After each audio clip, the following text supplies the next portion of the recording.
दिया गया है कि इंट्रोगेटिव सेंटेंस, मैंने निगेटिव सेंटेंस बता दिया हूँ। प्रेजेंट इंडेफिनिट टेंस का पैसिव स्ट्रक्चर निगेटिव तक आपको खत्म मैंने कर दिया हूँ। अब इसी को इंट्रोगेटिव सेंटेंस मैंने बताने जा रहा हूँ। इंट्रोगेटिव सेंटेंस में पैसिव स्ट्रक्चर क्या होता है? प्रेजेंट इंडेफिनिट टेंस का पैसिव स्ट्रक्चर इंट्रोगेटिव सेंटेंस में क्या होता है? तो इसको हम ए भी लिखेंगे। ए भी का मतलब मैंने बता ही दिया हूँ कि ए का मतलब एक्टिव और भी का मतलब वॉइस। तो दुनिया में जितना भी टेंस का स्ट्रक्चर होता है सब के सब किस में आता है? एक्टिव वॉइस में आता है। इसका स्ट्रक्चर निर्माण करने के लिए डू या डज। अब इसके बाद में क्या होता है? सब्जेक्ट, सब्जेक्ट के बाद V1, V1 के बाद ऑब्जेक्ट, ऑब्जेक्ट के बाद साइन ऑफ इंट्रोगेशन मार्क्स। इसी को हम पैसिव में कैसे कन्वर्ट करेंगे? तो पैसिव में कन्वर्ट करने के लिए डू या डज को हम सिंपल प्रेजेंट टेंस में कन्वर्ट कर देते हैं। तो डू या डज को हम चेंज करेंगे क्या चीज में?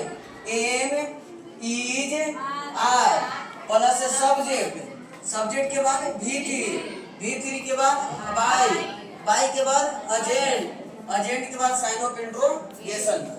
अब मैं आपको एग्जांपल के थ्रू चलता हूँ। मैंने बताया हूँ कि EX कभी भी लिखाता नहीं है। आपको एग्जांपल जब भी लिखाता है तो स्मॉल ई डॉट स्मॉल जी डॉट। तो एग्जांपल के तौर से आपको समझाने का प्रयास कर रहा हूँ कि डू वी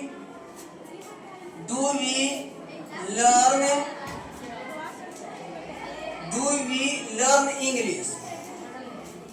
इसका हिंदी क्या होगा कि क्या हम लोग अंग्रेजी सीखते हैं? तो इसको हम कैसे बनाएंगे? तो सबसे फर्स्ट है कि आपको सब्जेक्ट पहचानेंगे। सब्जेक्ट क्या है?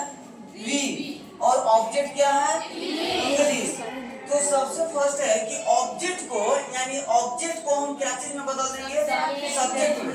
मैंने वॉइस बनाने का 5 रूल्स पढ़ाया था, 5 रूल्स मैंने बताया था कि फर्स्ट रूल्स होता है कि सब्जेक्ट इंटरचेंज इनटू ऑब्जेक्ट, और सेकंड बताया था कि ऑब्जेक्ट इंटरचेंज इनटू सब्जेक्ट, यानी सब्जेक्ट को चेंज कर देते हैं ऑब्जेक्ट में और ऑब्जेक्ट को चेंज कर देते हैं सब्जेक्ट में।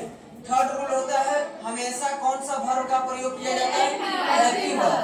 हेल्पिंग वर्ब का दूसरा नाम कौन सा वर्ब है? Auxiliary verb. अब चौथा रूल नंबर है मेन वर्ब का कैवा फॉर्म लेता है? Third form. याद रखिएगा, वॉइस बनाने के लिए हमेशा मेन वर्ब का तीसरा फॉर्म लेता है। तो मेन वर्ब के तीसरा फॉर्म तभी लेगा जब इसके साथ कौन सा वर्ब रहेगा? हेल्पिंग वर्ब या ऑक्सिलरी वर्ब। मैंने 5 रूल्स बताया था कि बाय का प्रयोग किया जाता है। बाय का प्रयोग सब के साथ नहीं करते हैं, 90% ही करते हैं, और इसके बाद में 10% और दूसरा प्रीपोजिशन का प्रयोग किया जाता है। कहीं भी टू भी लगता है, कहीं विद भी लगता है, कहीं इनटू भी लगता है। तो इसका नोट्स होता है कहाँ कहाँ टू लगेगा, कहाँ इनटू लगेगा, कहाँ विद लगेगा। ये वर्ड के अनुसार according to words used for the any preposition, यानी वर्ड के अनुसार आपको प्रीपोजिशन का प्रयोग करते हैं। तो इसको हम ऑब्जेक्ट को सब्जेक्ट में चेंज करेंगे। तो सब्जेक्ट यहाँ पर क्या हो गया? इंग्लिश। तो अब मुझे पकड़ना है कि सब्जेक्ट सिंगुलर है कि प्लूरल। तो जब सब्जेक्ट इंग्लिश क्या है? इंग्लिश सिंगुलर है कि प्लूरल है? सिंगुलर है। तो इसके अनुसार इज लगाएंगे कि आर लगाएंगे? इज लगाएंगे। तो इज इंग्लिश, तो सब्जेक्ट तो मुझे इंग्लिश हो गया। फिर इसके बाद में कौन सा वर्ब है? भीतरी। तो लर्न का भीतरी क्या होता है? लर्न।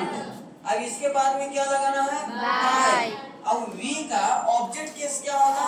अस। ये भी याद कर लीजिएगा कि आई का ऑब्जेक्ट केस मी, वी का ऑब्जेक्ट केस अस, यू का ऑब्जेक्ट केस यू, दे का ऑब्जेक्ट केस देम, ही का ऑब्जेक्ट केस ही का हिम, और सी का ऑब्जेक्ट केस हर, और ईट का ऑब्जेक्ट केस क्या होता है? ईट। अब यहाँ पर दूसरा सेंटेंस अगर मैं आपको बता रहा हूँ, does she love you, does she love you, क्या वह आपसे प्यार करती है? तो इसको हम सेंटेंस बनाएंगे। पहले पकड़ेंगे कि ऑब्जेक्ट कौन है। तो ऑब्जेक्ट मुझे कौन हो गया? यू। तो जब ऑब्जेक्ट यू हुआ तो ऑब्जेक्ट यू, तो यू का सब्जेक्टिव केस क्या होता है? यू। तो इसके साथ क्या चीज का प्रयोग करेंगे? Are you.